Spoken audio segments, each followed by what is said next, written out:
Hello friends and welcome to Game Revival, where we take a look back into some of the not so highly rated titles that have come out throughout the years. Today we're diving into the RPG realm with the would-be classic Quest 64. This game had a lot to offer, but it just couldn't live up to the large amount of hype that it got prior to its release. Being the first big, full RPG on the N64, it had a lot to live up to, and it just couldn't do it. But does that mean it wasn't a good game? Well, we played through it, and we found all the great things that it has to offer. Let's take a look. The first thing we notice when powering on Quest 64 is the music. The game offers up a very synthetic sounding opening piece.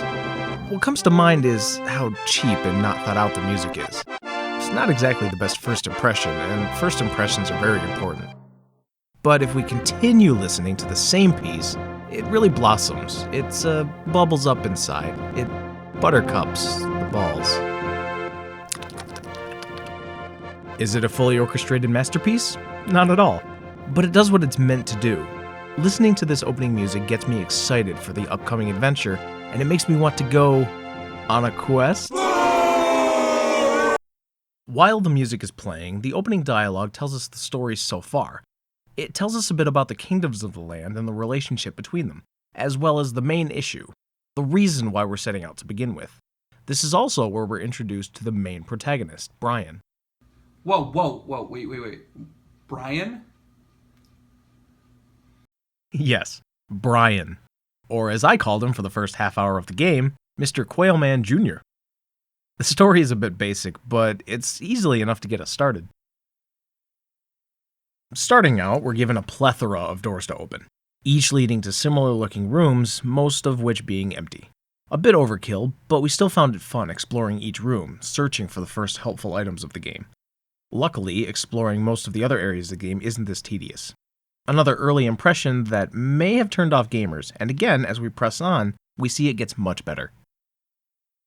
Something we hear pretty often when talking about the game is the bad camera control. Though I agree it can be a little frustrating when I'm in tight quarters, it honestly doesn't get in the way as often as it seems to have for other players. I'll accidentally open a door I didn't mean to enter once or twice here and there, but it's easy not to let it happen again. The camera hardly ever ends up being an issue as often as it's claimed, and it doesn't stop me from exploring towns or killing enemies. The battle system in Quest is fairly unique. The developers took advantage of the 3D aspect of the game and made it so that players could move around on the field using a quasi-real-time battle system, allowing for a more interactive fight as well as some evasion tactics. This, along with learning new spells when you're leveling up your magic, helped keep the battle system interesting and fun. Speaking of leveling up, if you're ever in an area where you feel that you're too underleveled to take on, you can utilize the game's safe zones. The safe zones are areas right in front of the entrances to towns and dungeons, and when you're going over smaller bridges.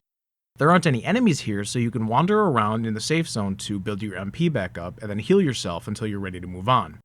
Fight, heal, level, repeat.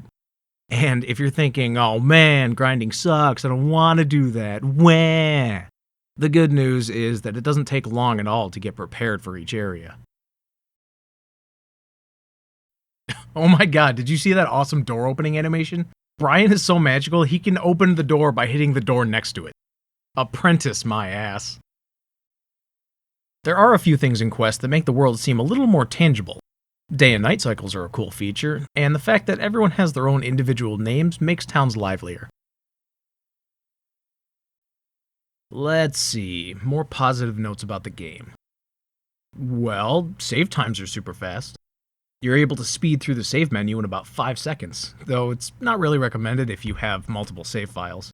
The actual save time is less than a second. Pretty good compared to saving disc-based games. Overall, this game definitely brings a lot of enjoyment to the table.